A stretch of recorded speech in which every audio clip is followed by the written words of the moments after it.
My name is Tracy Davis. I'm so pleased that we've been able to gather for this event. To those of you who are listening live and those who listen subsequent, please join me in welcoming this fabulous panel of dedicated professionals who have been working extremely hard to meet the brief of this event, which is progressive mentoring strategies. We're leaning hard on all three words. What makes something progressive?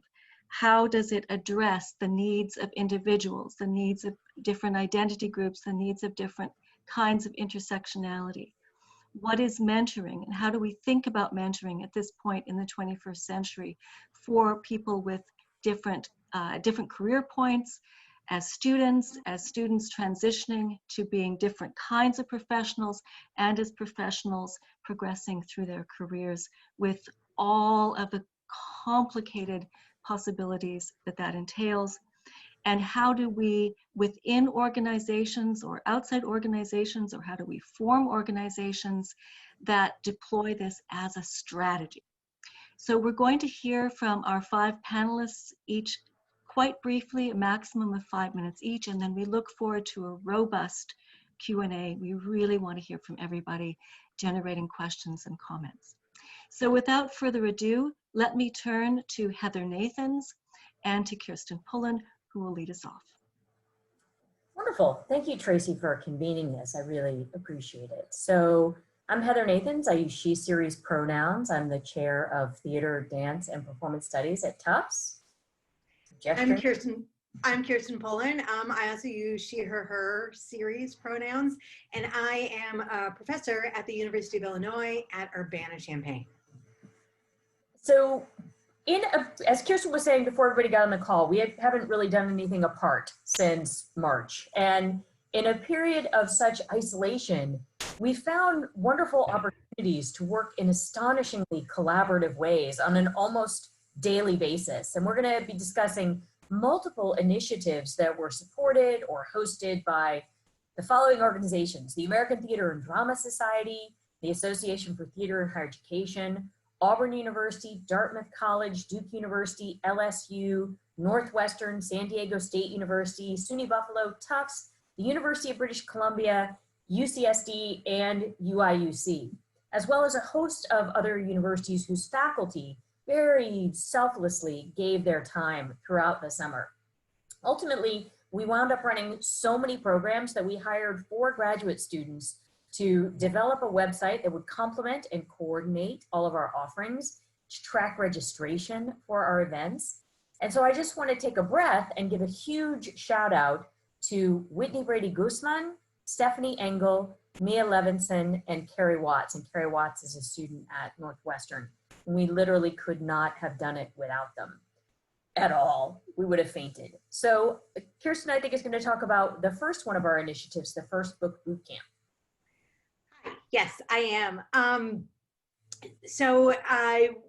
The First Book Bootcamp actually started as an idea between Heather Nathans and Donatella Galella at American Theater and Drama Society a year ago, thinking about knowing, Donatella's not here, so I'm going to speak for her, but knowing that the close relationships that she had with her editor, who was Heather, had been so important for her sort of moving forward in writing, trying to figure out ways to do that with other folks. So we started that process. Heather brought me in, I think, in late February, and planning to do a live mentoring project for 3 days at the pre-conference, but that all moved out online. And honestly, I think that it worked in so many ways. It worked much better. We had about a dozen writers, mostly junior scholars, many of them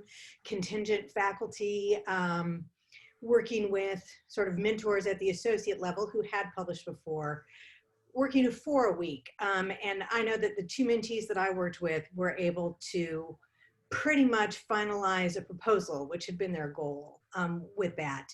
We also had speakers and roundtables working with that, especially one on publishing. where we had several editors who did a Q&A, kind of talk about what it was to pitch a book.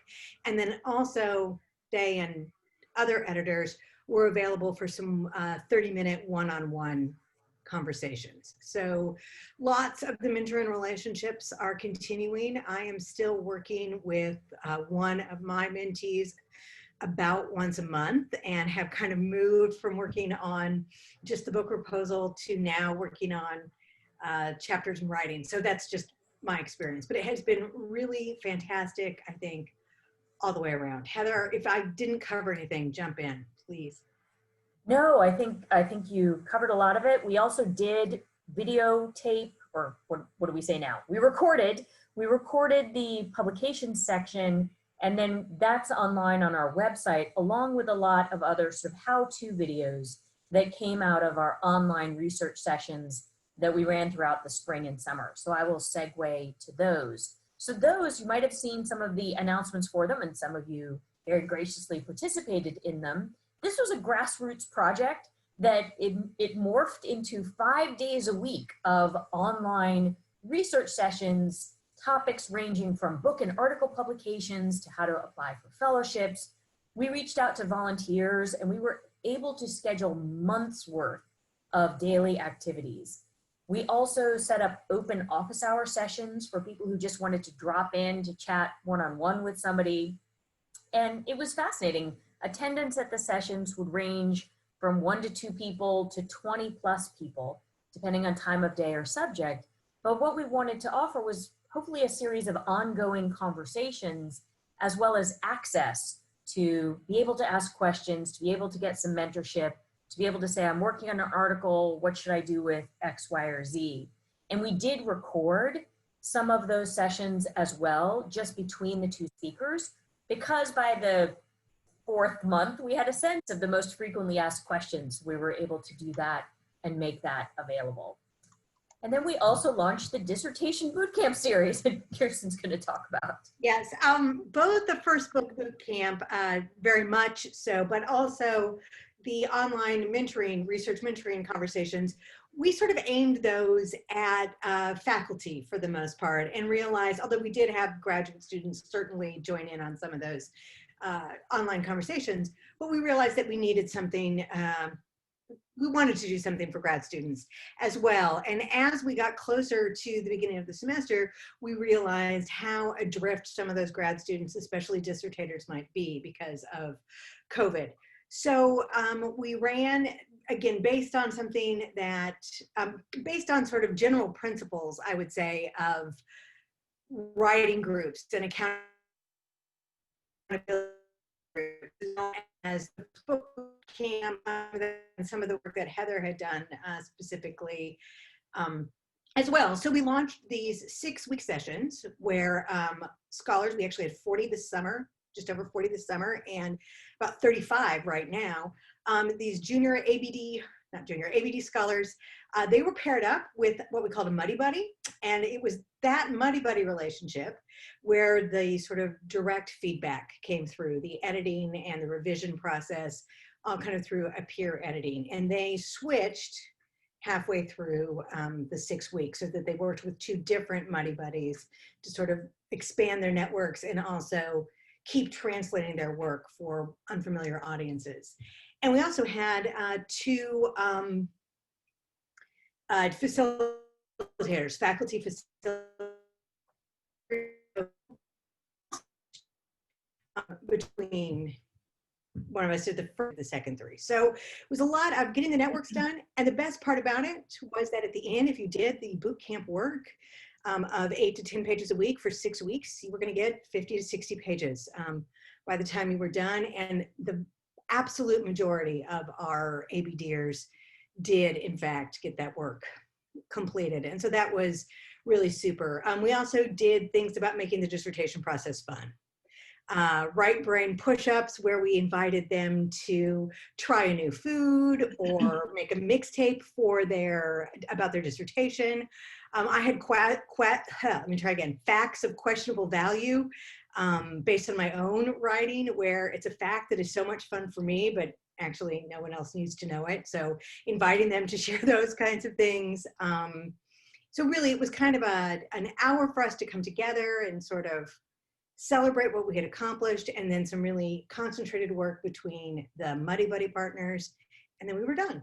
So that's dissertation boot camp. Again, Heather, I would ask if you had anything else we should do. Oh, I was going to say one other thing. You might have noticed that Heather and I said that we have done everything together. Most of these projects are really based on these twos, not just the mentor-mentee sort of dyad, but we've had a lot of facilitator dyads too. We really have found, I know I have found how incredibly useful it is to take on these projects with a partner. Maybe I'm getting into Tracy's questions, so I'll stop, but I will stop. But that has been just sort of another piece of this, is working with a partner to do these projects. Heather, you got 30 seconds. Okay. So I was thinking we had like a combined 10 minutes, but I will talk about You do. Okay. The Publication Development Forum grew out of a conversation that Tracy and I had roughly 2 years ago about the need to provide mentorship to junior faculty, particularly those working in contingent positions. And so we developed what was initially designed and initially hosted at Tufts as an in-person event, but then after COVID moved online, and we have several hosts here from it and sponsors from it as well. The opportunity to match authors with a faculty mentor to develop an article, a book proposal, a book chapter towards publication, to do some intensive work that would then again hopefully develop into a sustained conversation. The reason that we're looking particularly at that contingent faculty window is that's the cohort of scholars in the field most likely to be without mentors, because they have graduated, they've left their PhD program, and they are now in institutions as contingent faculty where they may not have that kind of support. That was probably like about a minute. Sorry about that. It's great. Thank you both so much. We'll hear more from you later. I want to turn things over now to Melinda Pfundstein from Statera Arts. Thank you, Tracy. It's Melinda Pfundstein, she, her, hers, and I'm co-founding executive director of Statera Arts, and I'm really excited to be here with you all because I love this topic, and I'm thrilled to be back in the academic dialogue again. This is a place I love. So Statera's mission is to create pathways that bring women and non-binary people into full and equal participation in the arts. And Statera mentorship, I'm going to talk about how the programs came about and also how it works in one fell swoop, in hopes that I can get some good information about a good starting place for our dialogue down the road. But in 2016, Statera mentorship founded with 2 6-month cycles under a national program format helmed by Jennifer Tuttle, who's on faculty at City College of New York. Women and non-binary mentors and mentees over the age of 21 agree to meet either in person, via phone, or virtually for 2 hours per month over the 6-month class or cycle. In those early days, we spread the word via social media networks and word of mouth. There was an application process for mentors and mentees for this, at that time, free program. Pairings were made by the Statera team based upon areas of interest and goals, regardless of their location in the US. And we had much higher need for mentors than offers to mentor. So the team combed our own networks for willing mentors. And I mentioned this important point of origin because our team was at that time made up of 4 white, cis, partnered, employed women. And we combed our personal networks to find mentors. So we quickly hit critical mass for the first time in that iteration of the program, with the need for mentorship outpacing our administrative capacity as a then all volunteer organization. So we instituted our first pause to reimagine the program under a chapter or community format with regional community leaders. In 2018, under new program leadership of Erica Holland and Manita Gandhi out of Chicago, we began a beta test of 2 more 6-month chapter classes, beginning with the Chicago chapter and then adding the North Carolina chapter for a 2nd cycle. We instituted a $30 fee for mentees. Mentors did not pay that fee. They were giving of their time and skill and knowledge base, and running under the founding format with the same application process. Now, the volunteer regional coordinators combed their hometown communities for mentors. and completed the pairing process that way. In 2020, in this year, we launched the class with nearly 900 women and non-binary people in 16 full chapter cities, each run by a team of volunteer regional coordinators who paired and liaised between their cohort and the national office. And when I say national office, I'm really talking about our kitchens and living rooms in our team members' homes. And that is always, not just in COVID times. We also added a new curriculum this year and systems for goal setting and tracking. And this class launched on March 1st, just before the effects of the pandemic hit. So this brings me to the next prompt for this intro, which is how we continue to adapt to circumstances and emerging needs. The most pressing, of course, being the global pandemic, and most importantly for us, and I think for our entire sector, emerging from this current moment with Black, Indigenous, and people of color at the core of every decision and effort that is made by this organization, with equity and anti-racism lived and practiced from the inside out. So Statera has announced our second pause to the program, because we have once again hit critical mass in this difficult year of COVID, where funding sources have dried up. And this time we have an incredible opportunity to be armed with more information about what that means in terms of what resources must be in place to support the people and processes at the helm of this vital program, of the intricacies and responsibility related to a reliance on volunteerism, and of the training and resources that have to be in place at every level of the program, from leadership to participation, in order to make Statera mentorship a true place of belonging for BIPOC and LGBTQIA people.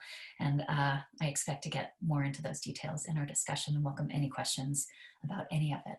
Thank you. Thank you, Melinda.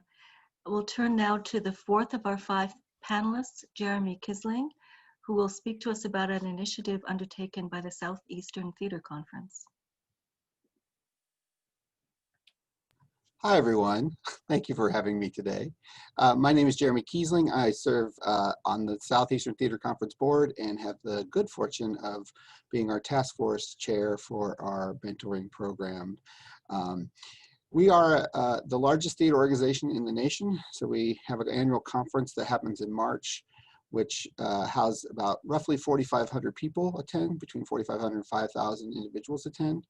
And a lot of those are students and new career professionals. We do 5 festivals, and we do 300 workshops at our festivals. I think it's going to be a little different this year. It's probably a little more virtual as we approach March of 2021. But the organization realized a few years ago that we needed to figure out how to integrate our new members and keep them active and engaged in what we are doing.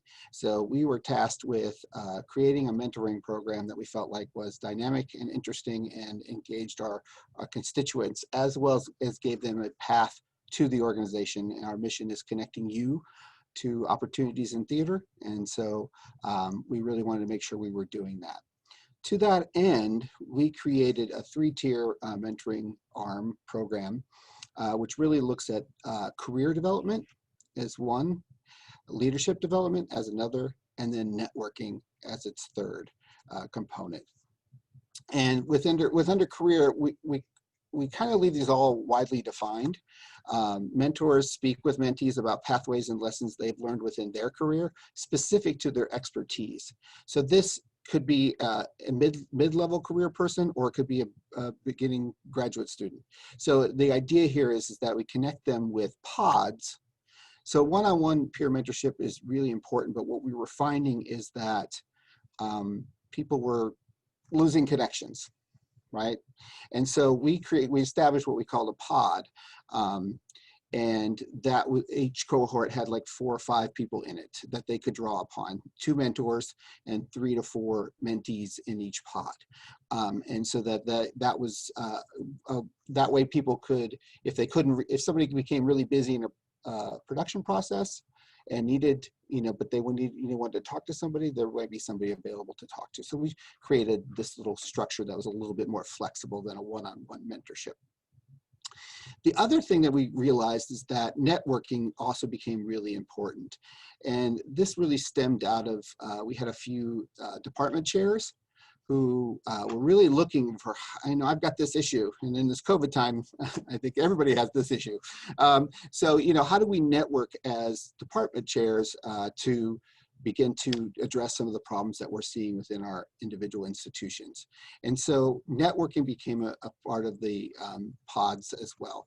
And that really is based on common professional goals and challenges. And so giving them a place to discuss those challenges and working through those ideas.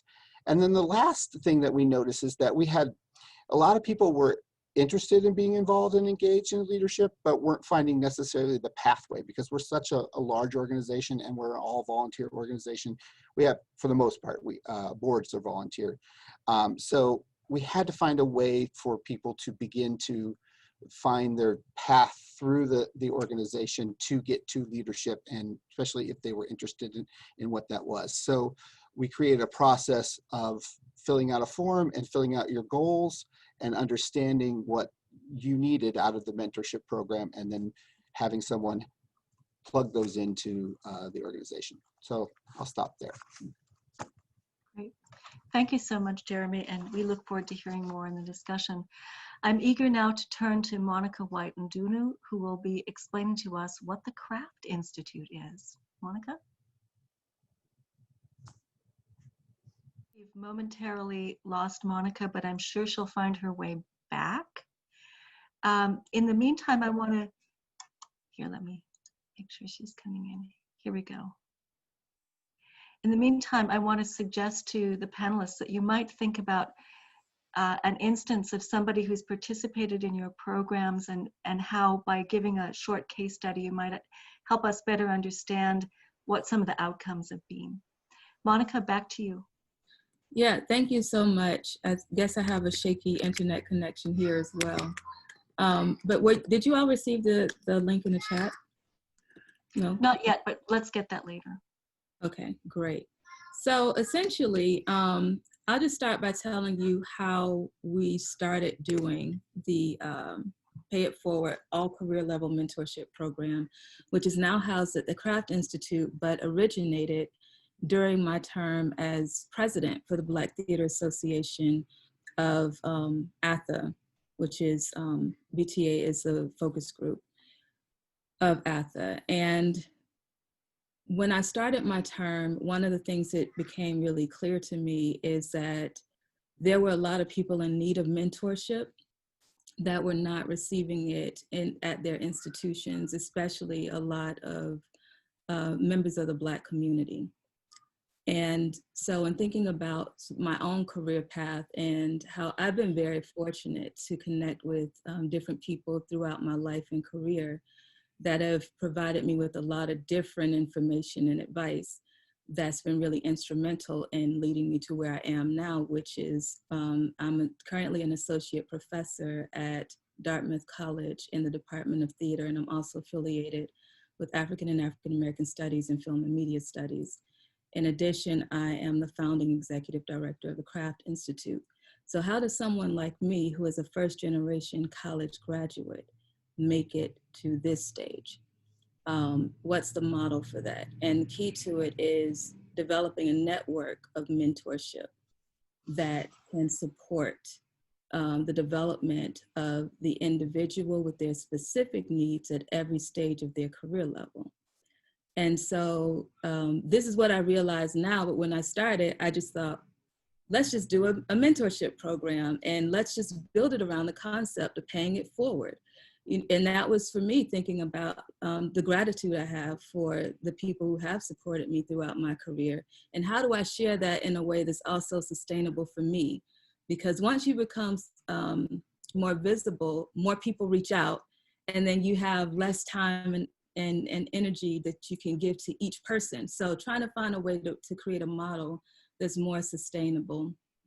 And so what we did is we started the program within BTA, but we invited other focus groups to join us, like ATDS, the Latinx Indigenous group as well, acting and directing. We basically spread the net far and wide to invite people to participate.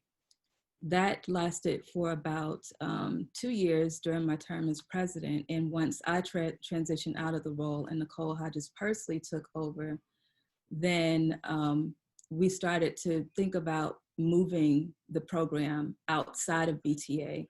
And so Caitlin Hale-Wood, I want to give a shout out to, has been profoundly instrumental in supporting the theoretical development of this program and even implementing some of the things.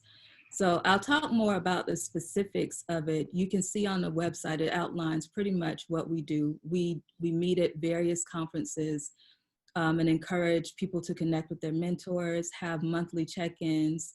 It's a 2-year commitment, and what we do, what we encourage is, in terms of paying it forward, is for once you've completed your 2 years, that you then transition to being a mentor or a mentee to another person, so we continue to build the network.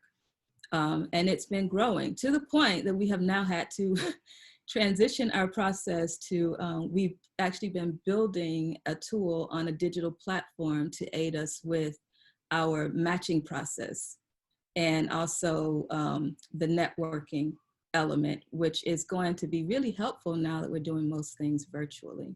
So I'm happy to speak more about each of those things, but also just want to say to everybody who supported the program or been a part of the program, we appreciate you. I think one other thing I want to add before I transition out of speaking about this is just saying that there are very specific and unique needs for people of the global majority, which is the term I prefer to BIPOC. And I find that a lot of mentorship programs that have existed don't necessarily address those needs. And so ours was designed kind of thinking about those needs at the outset. And so while we're open to everyone, we are also operating in a way that I think has uniquely prepared us for this moment. Thanks very much, Monica. I just want to remind our auditors that there are instructions at the top of the chat about how to indicate you desire to ask a question, and I'll try to monitor that and get you in on the call. While we're waiting for questions to come in, here's my next prompt to everyone. Can you think of an instance of somebody who's participated in your programming, whose experience has both helped you understand the needs of the populations you're serving, and perhaps also how to keep refining and improving the work that you're doing and what you're offering through these mentorship programs? Would anybody like to come in first on this?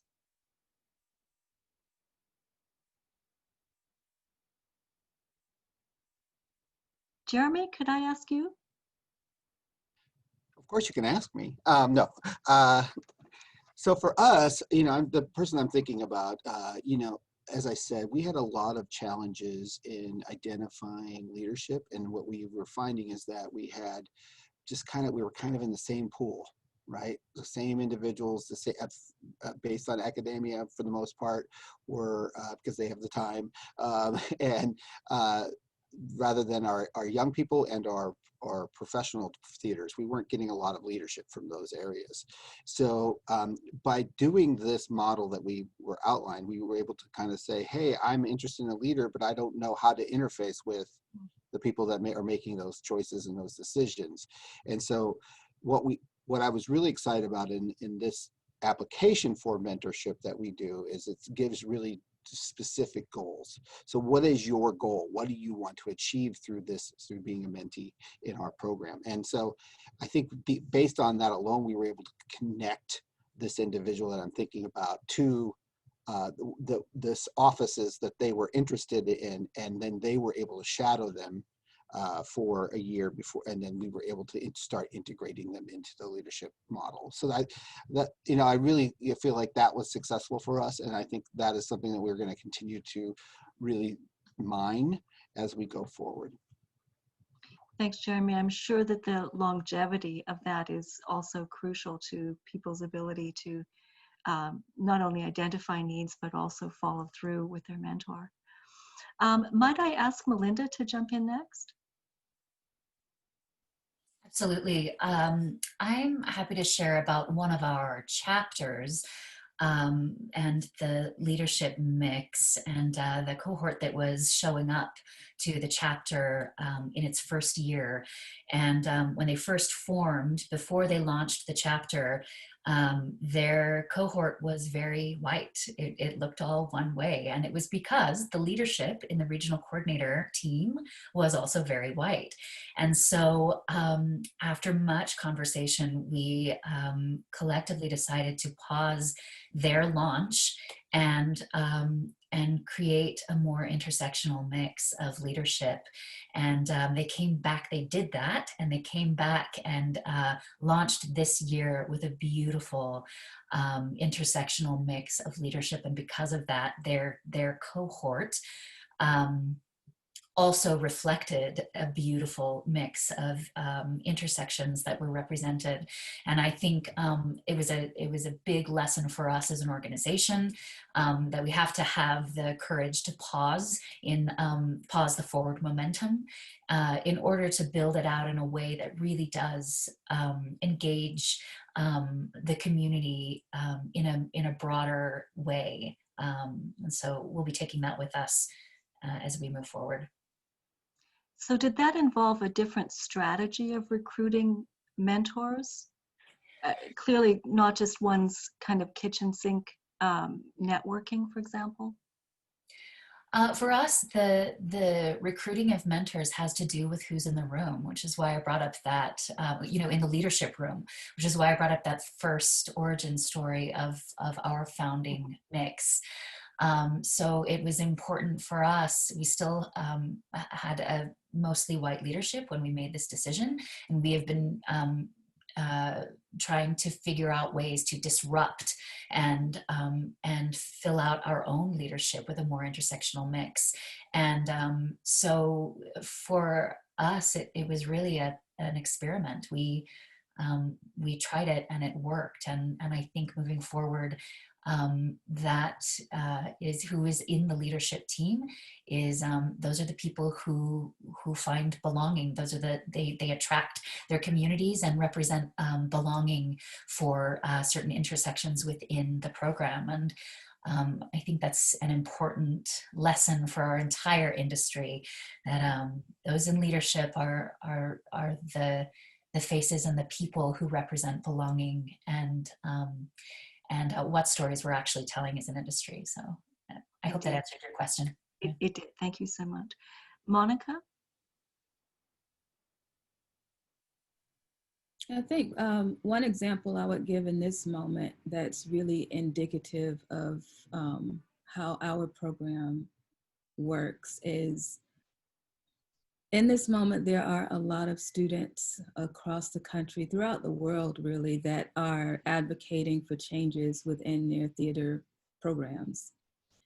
And a lot of the students that have taken the lead in these, I call them uprisings, because it's very political and the historical context out of which they come, that it has that sense of an uprising to me. And we identified several students in different programs that have been advocating for these changes, and just recognizing the emotional, physical, personal and professional toll that this work takes for those of us who've done it and we know. We reached out to these students and we invited them to an event that we call The Clearing, which is inspired by Toni Morrison's Beloved. In the book, which focuses on a community of recently freed enslaved Africans who are basically trying to find their place in the world. And Baby Suggs Holy, one of the characters in this novel, she takes them out into the woods in this space called The Clearing, where she would preach the sermon from her heart.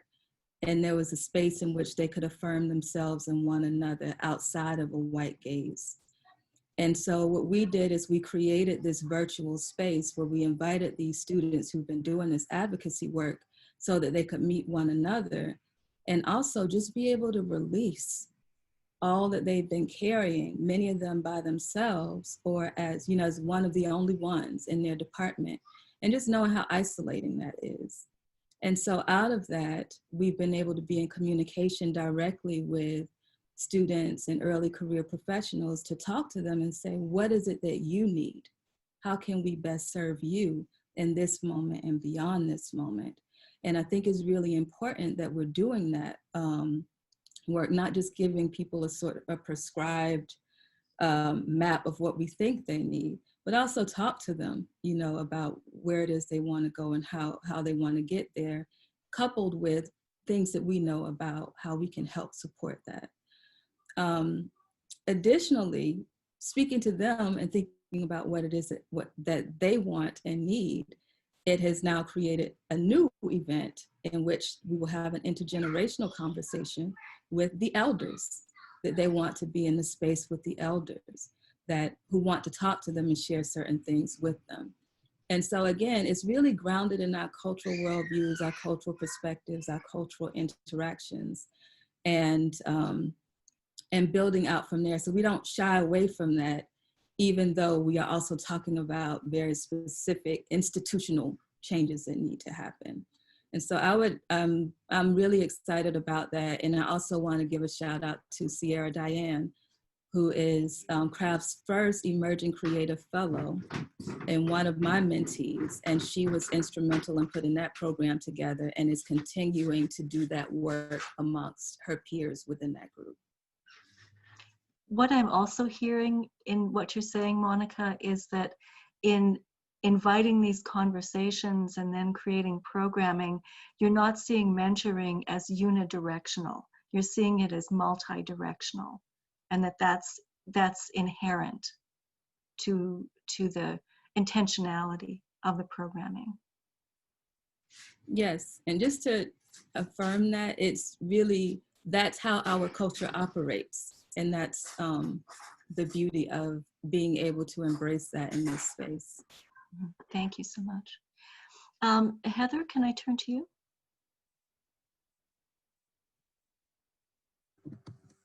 Okay, so the publication development forums, I want to maybe talk a little bit about those, partly because thanks to Tracy and Carrie, we were able to get a really rich set of questionnaires, data, feedback, et cetera, to help improve future iterations of them.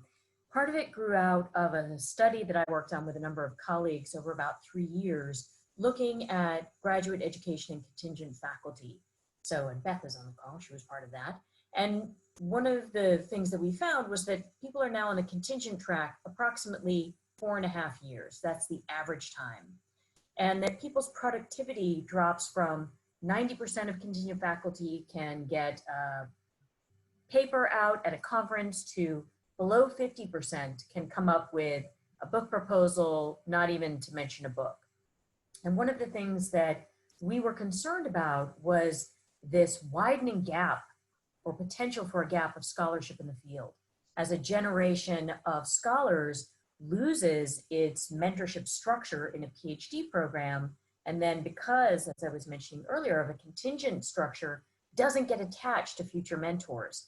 And many of the folks that we interviewed said that they didn't know how to approach people because they didn't have what they felt was the status of a faculty position. Their institution didn't care if they published or not. Miles. So, anyhow, sorry, I haven't seen Miles in a while. So, one of the reasons that we created the Publication Development Forum was actually to try to figure out a way to fill that gap.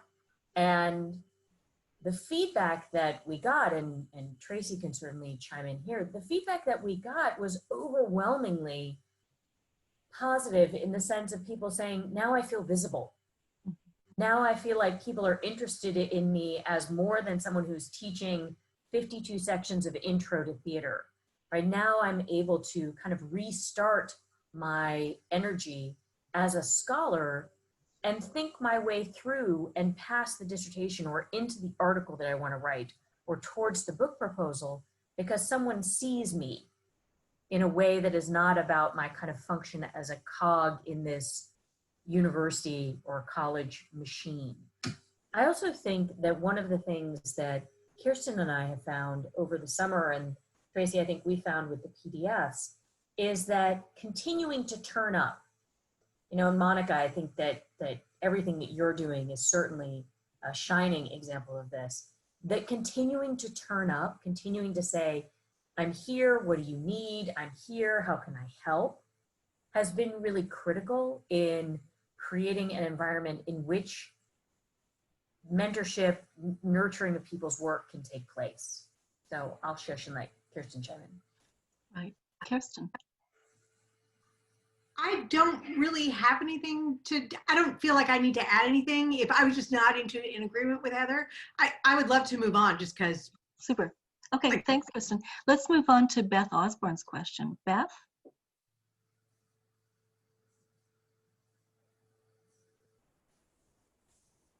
And if I might actually respond to that. That would be lovely. Thank you, Kirsten. Let me just read this into the record since our auditors won't have access to the chat. Beth writes, there are so many interesting strategies and practices that each of the presenters is speaking to.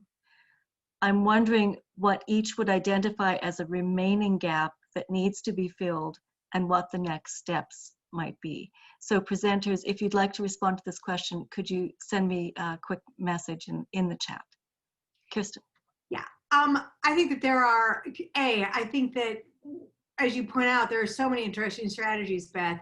And so some of us are doing different things, but I know that when I've been thinking particularly about the work that Heather and I have been doing, what has become really clear for me is how important the conversations have been with Heather, with Michael Bennett, who I did several of my online research conversations with, those kinds of things. I also have Chase Bryn-Gardner is here, sorry Chase, but he and I do a lot of talking and have worked together.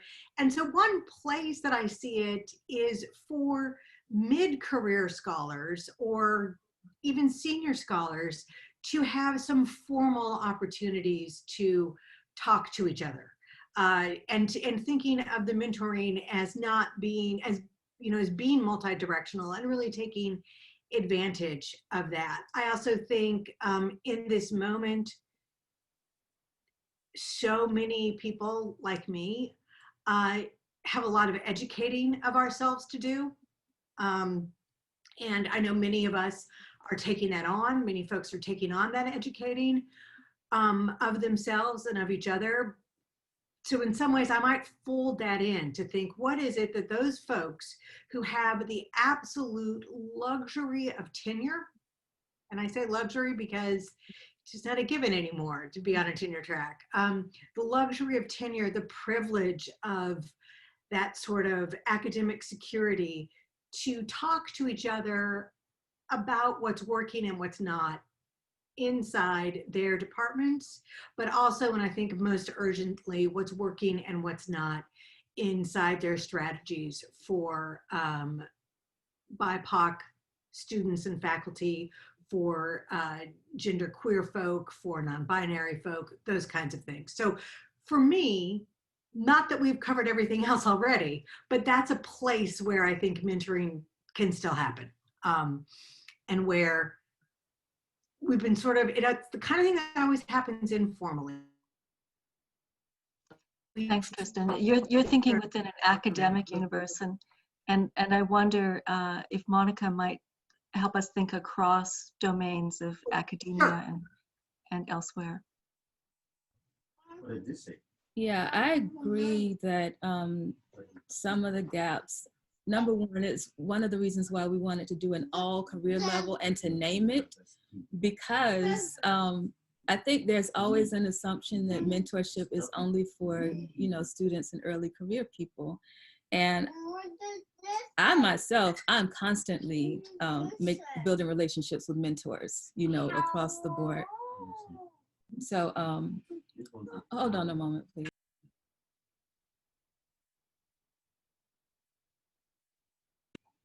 Okay, the joys of working from home. So yeah, and I think senior scholars in particular, people transitioning into retirement, I'm hearing really interesting things about the challenges of transitioning into retirement. And I think that's something that really needs to be addressed, that it shouldn't be a taboo topic, and there should be very clear strategies for how people do that. Additionally, I would say there's this false divide as a scholar artist. It's somewhat frustrating at times that there's this false divide between like scholarship and practice. And there are people who want to work across both. And so I think there could be additional mentorship to help support people, you know, trying to transition into working in professional theater and also transitioning into academia to teach and you know, be able to access tenure track positions. And sometimes it's just a matter of people don't know what they need to do, you know, in order to qualify for those things. And so I think that's an area. And another thing I would just say generally is there's also a form of elitism that we could do without in terms of a lot of people have a lot to offer at various stages of their career. And I think if we recognize that, we would be better for it as a field. And so this is one of the reasons why we implemented craft courses, which is headed by Dr. Eve Graves at Clark Atlanta University, where we invite a range of people with a range of skill sets to teach these virtual courses that are free, that we post online and people get to take the class.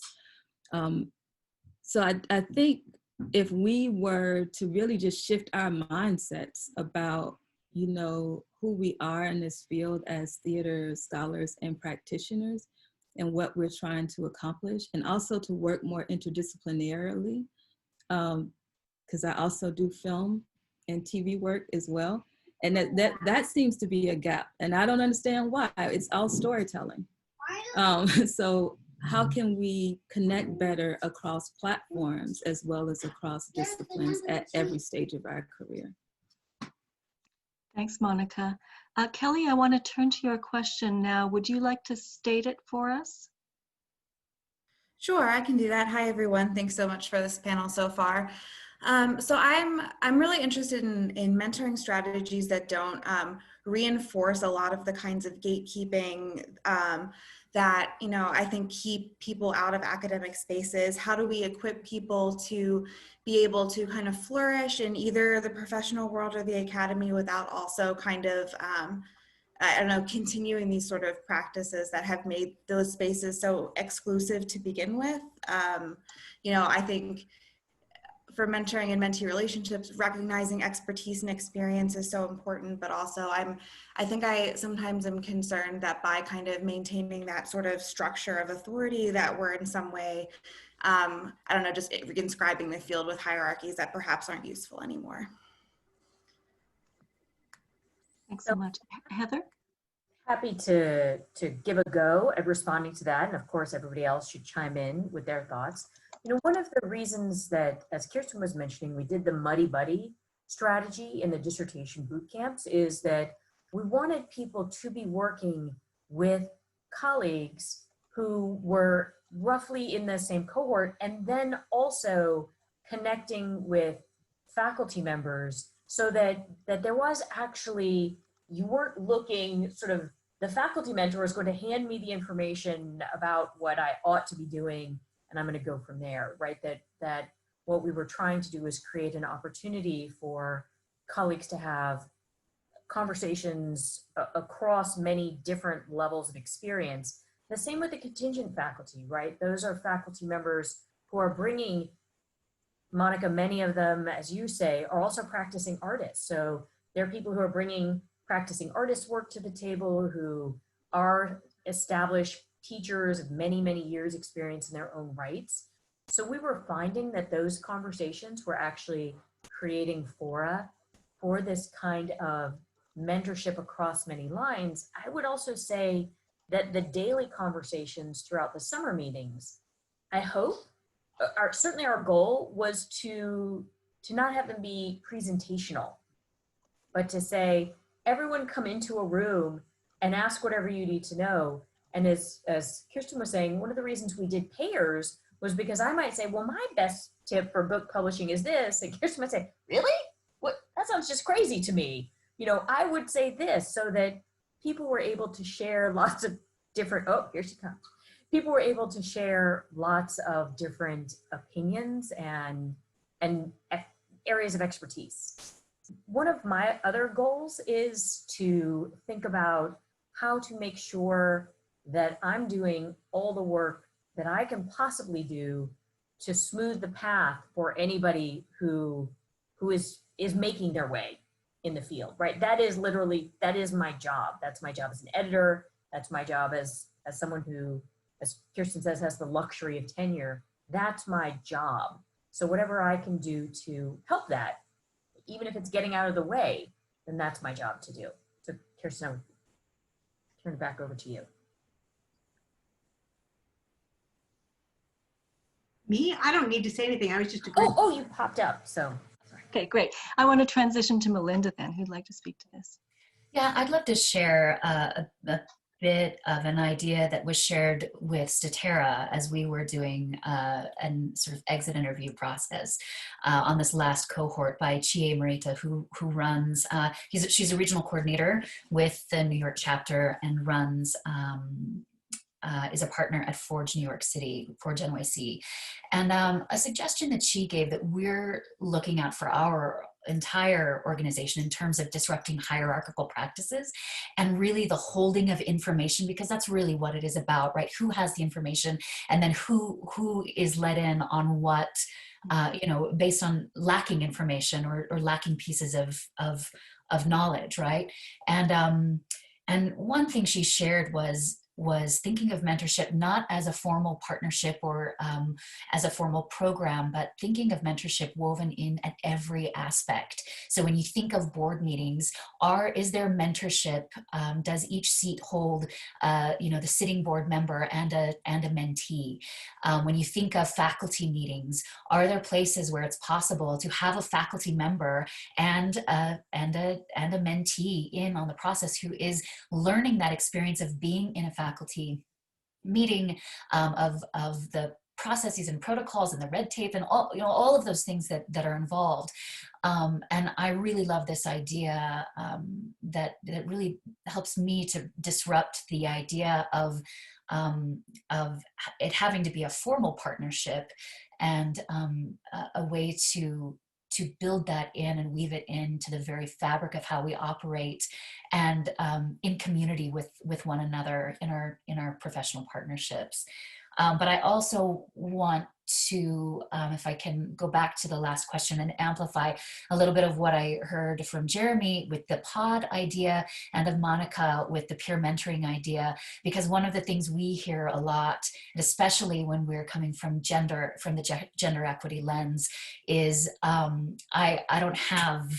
I shouldn't be the one in the mentor position. I don't have enough experience. I don't have enough skills, right? And so, and also the idea that Monica brought up about this is not your word, but cross-pollinating or to find representation and representative pathways for people in our departments or in our cohorts who don't see a clear representation of a pathway that they want to take in that hierarchical structure. So I love this idea of pods as a way, while we don't have a real intersectional mix yet in our leadership, especially in academia, of creating more representative pathways for our students and cohorts in need of mentorship. Thank you. Jeremy, and then we'll take a question from Chase. Sorry, I just wanted to tag on to that. What I find very interesting, and part of what I love about the field of theater is that people are empathetic and compassionate and care about each other. And a lot of times I'm running into people who don't believe they have the ability to be a mentor. I said, great, just have a conversation with them then. Because here's what we teach each other. Right? We uplift each other in our processes. And so though that is so, I don't think we understand the power of that sometimes, and we forego that. And I think just just having the ability to have conversations about the work with people who are like-minded with you, let's not underestimate that power as well. Indeed. Jeremy, I wonder if you might also want to just say a word about how you're coping with this enormous number of activities that you used to do now that you need to be virtual. Yeah, for us, it's, you know, the beauty of the mentorship program for us is that it does come down into interest groups. And so within the Southeastern Theater Conference, we have various committees and divisions, just like ATHA. And that, you know, so I have the mentees identify what they think their career path is or what their interests are, and then also that goal, because I think that goal is so important, because then that goal can link them to a grouping of people that have similar questions and or answers. And I think and so at first it was, oh, I got one youth theater person and one musical theater person. Well, there were always more than one musical theater person, but you know, at first we were kind of small, but what's happened is it's blossomed, and now we have, you know, 3 or 4 pods running out of each interest area, rather than it being just, you know, 2 or 3 mentees and 2 or 3 mentors. So it's just been really fun to watch grow, but that now has taken on, sometimes it's phone calls. So they've done phone calls, sometimes they'll do Zoom meetings, sometimes they'll do those kinds of things, but keeping that interest and keeping that conversation going in the pod is really important. So we kind of give them a timeline as well. Melinda was talking about, they meet at specific times, and I think that's important as well in this process. Thanks. Chase, can I call on you? You have a wonderful question for us. Sure. Thank you all so much. This has been a really great, as I said, generative panel. I was interested in hearing a little bit more from more of the logistics side of things, to kind of think about the process of enacting these different programs that you all have mentioned, and kind of what systematic issues have you kind of run into there? What are kind of the roadblocks that you've hit, and how have you all sort of gone about addressing those roadblocks? And then sort of thinking even larger, how can we as kind of a field or fields start to kind of look at some of those collective roadblocks and sort of think about ways that we can start to use those, identify those as ways to help change the field? It's a great question. And I want to call on Kirsten, then Monica, then Melinda. Great. Thank you. This has been a great conversation.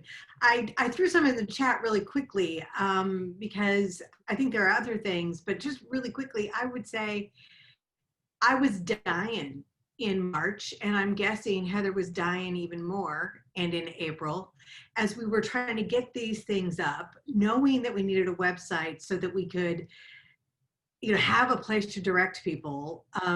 I'm, you know, trying to schedule and emailing and these crazy email chains and all of this. If we hadn't gotten the grad student, if Heather and Tracy hadn't been able to provide the grad student support that they did, I could not have done as much on these projects as I did. And I honestly, and I don't mean that I was awesome, I just mean I'm not sure who else was going to come in and do the work that I had done, right? Like I don't feel like there are a whole bunch of people just ready to spend as much time as Heather and Tracy and I were doing, just because I didn't have it.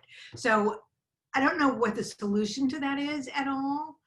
I think it's, you know, in some ways it's those of us who are able to find ways to fund the underfunded and putting that there. And I think also those of us who are able to direct resources, to think about how to direct those resources, and how to build, if it's grad students, how to build training into it. You know, it's not just doing the grunt work, but what are you training to do?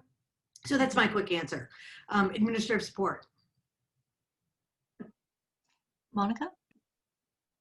I agree, administrative support, but an additional barrier as someone who has been doing work, I hesitate to call it equity, diversity, and inclusion work because I actually find that to be problematic in many ways, which I can share later if you want to know why. But as someone who's been aware of a lot of the issues that only became apparent to a vast majority of people in the past few months, the biggest challenge I have run into is structural and institutionalized racism, and trying to implement a program that we want to function in a way that brings people together, but understanding the harm that can happen when it's done in spaces that have not done the work to address white supremacy and the ways in which it functions throughout an organization. And so one of the things that, I'm currently the Vice President of Advocacy for ATHA as well. And so one of the things I had proposed was truth and accountability, a truth and accountability process that I think is needed organizationally, but also in all of our academic programs. A lot of people are jumping up now and saying, okay, we're just going to change the curriculum. We're going to change this, we're going to change that, without actually having addressed the harm that's been done over this time. And so in trying to create a mentorship program that's, really empowering people in healthy ways, but still sending them into a system that functions the way that it does, and not being maybe heard or encouraged to do the work that needs to be done within the spaces you occupy, then in some ways it's you're doing the work in good faith in hopes that it will still generate the possibilities for those that you're working with, but also with the full awareness that you may be sending them into spaces where they will experience harm. And that's a catch-22 for me. And that's something that I really hope to be able to work with the different organizations on. In some ways, I feel like they're not aware of it, or maybe they are aware and they're just not sure what to do, or maybe they are aware and they don't really want to do anything. At this point, the jury is still out on that, but that is a huge barrier to success throughout the system. Thanks very much. Melinda?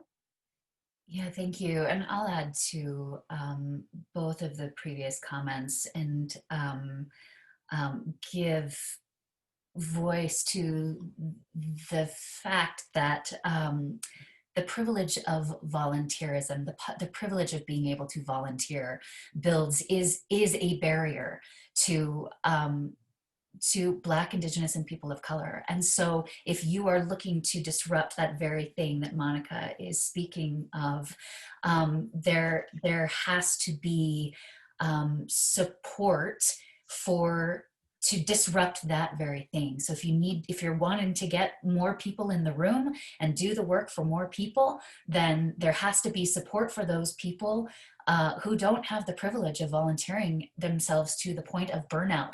And I might add that perhaps the habit of volunteering, all of us volunteering to the point of burnout, is something that needs to be disrupted on the front end as well. And I would like to add as well that this is the work that Statera is doing at this particular moment, that in order for those habits of white supremacy to be disrupted, that we have to step into a space of radical inquiry and create a place from our foundation of radical candor, and a place where there is room for voices to be raised in opposition to the presumed leadership or the presumed power in the room.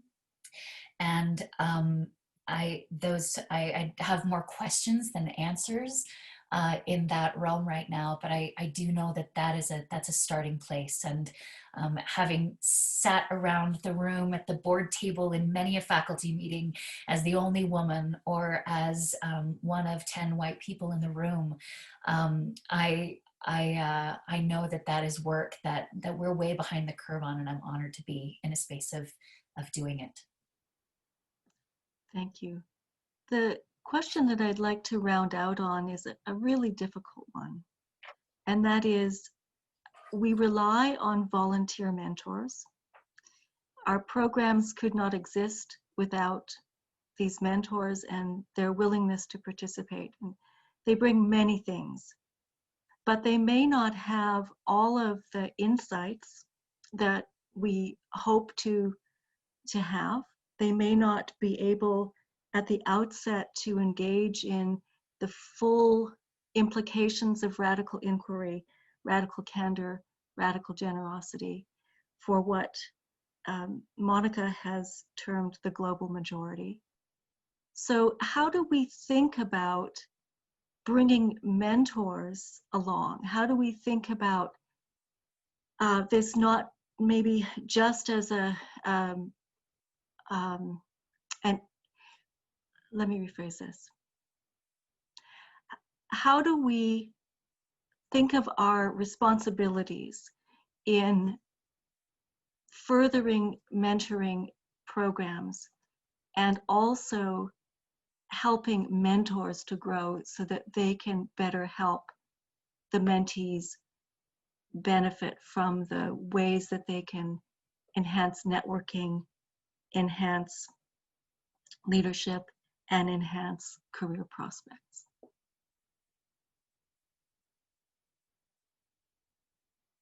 Monica? I think you have to make it a mutually beneficial arrangement and not have it as an arbitrary sort of pairing or experience. That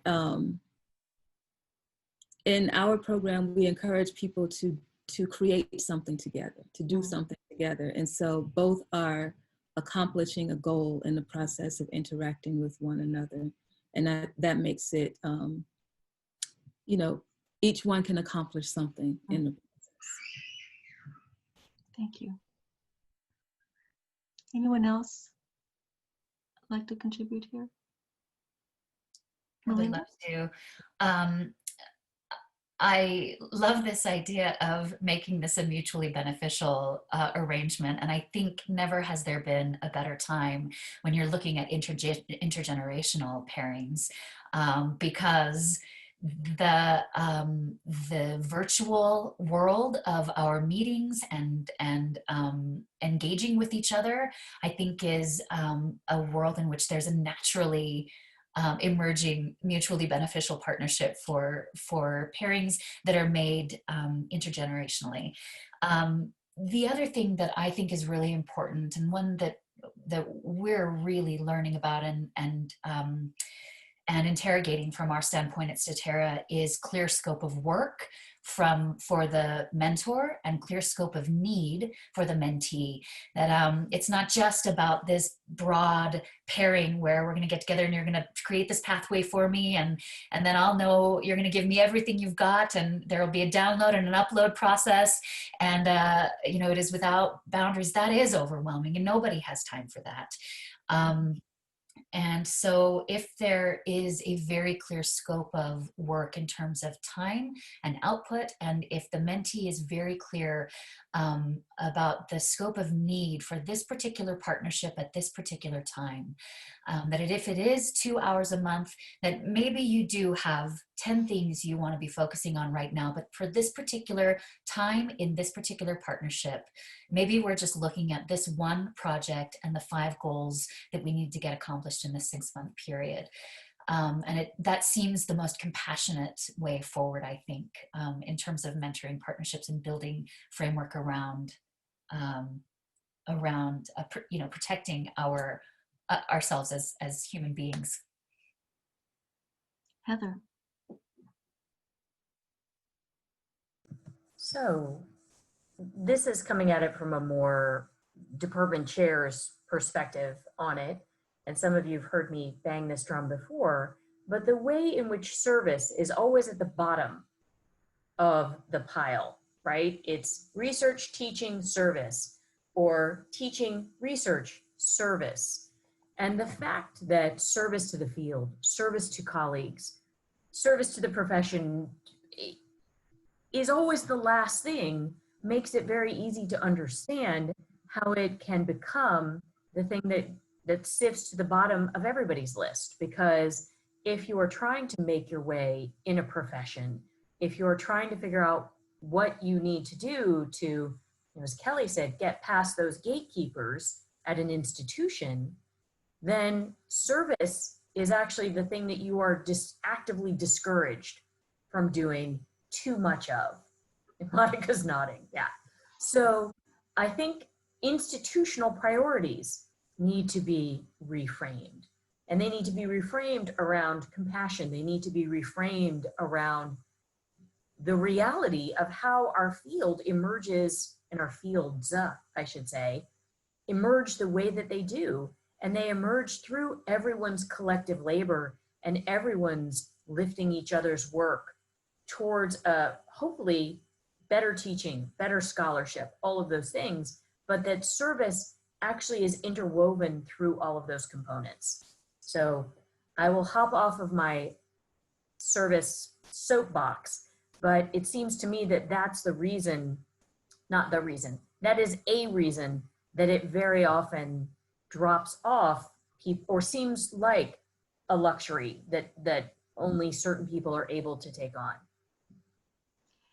Personally, I'd like to rename that whole category to something like participation or involvement or forms of citizenship. Monica? Yeah, I just want to quickly, just lift up what Heather just said and say that this is especially impacting people of the global majority who tend to carry heavier service workloads than anybody else and have a harder time actually making it through those promotional stages because of that, and it's not acknowledged. So thank you, Heather, for shedding light on that. Thank you. Kirsten just shared that it's called engagement at UIUC. Good. That's a relatively new designation as we try to acknowledge who's doing the work and how much work it is. So, indeed. I want to first thank you all for the insight and compassion and dedication and caring that you bring to these forms of engagement. I want to say how much in awe I am of the variety and the means by which you have implemented and continue to develop your mentoring programs. I look forward to learning more about them as time goes on. I hope we can keep this conversation going. We'll close it for today and just say a thanks to ASTR for hosting this and ASTR's Committee on Mentoring for being the platform for bringing this together.